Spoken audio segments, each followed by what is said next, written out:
Das muss so tönen.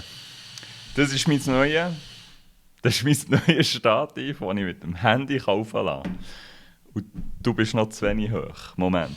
Herzlich willkommen in einem kurzen, aber spassigen Video, wo ich mit euch reden muss.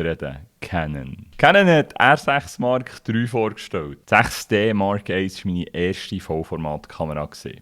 Und hier, das ist eine C400. Die beide Kameras kennen, wissen, ich habe mich weiterentwickelt in 10 Jahren. Jetzt bringt Canon R6 Mark III, wo fast das kann, was die Kamera kann. Das, was die Kamera dafür noch kann, das ist schwer sein. Fast schwierig. Das hier könnte R6 Mark III sein, wenn Canon mir sie hat geschickt. Warum hat er mir sie eigentlich nicht geschickt, dass ich ein Video machen kann?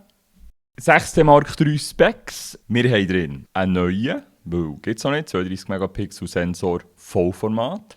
Der kann 7K aufnehmen, ist aber gleich, also ist neu wie ihr C50, den ich übrigens vorgestern habe bestellt, weil ich gefunden finde ich spannend. Und jetzt kommt eben der 6 Mark III mit dem gleichen Sensor, 7K. Was echt viel wichtiger ist, ob jetzt 6 oder 7K, das ist schon wichtig. Aber dass sie Open Gate kann. Je mehr Social Content das wir machen, ich meine, C400 steht jetzt hier auch Landscape, also so wie sie soll. Aber das ist ein Reel. Durch das, dass diese Kamera aber 6K kann, habe ich in der Höhe genug Pixel, solange das auf Insta ein Reel 1029 hoch ist.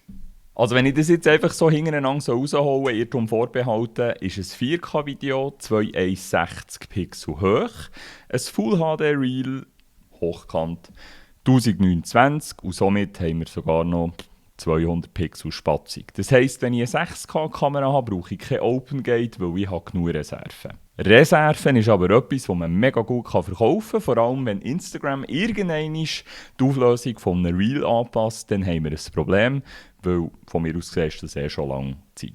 Schliesslich wäre es so gut, dass ihr meine Bartstoppeln und Pickel näher würdet sehen. Also etwa so. Ja, und weil dieser Reel am Schluss nicht länger als 90 Sekunden gehen soll, vielleicht auch 3 Minuten, weil ich schaffe es nicht, in die 90 Sekunden reinzupassen. Ich erzähle dir jetzt nicht mehr, weil ich habe ja schliesslich auch keine da. Wenn du dann aber mehr wissen willst, dann schreibst du mir am besten hier drunter, dass ich mir eine kaufen soll. Und dann teste ich gerne ein bisschen mehr.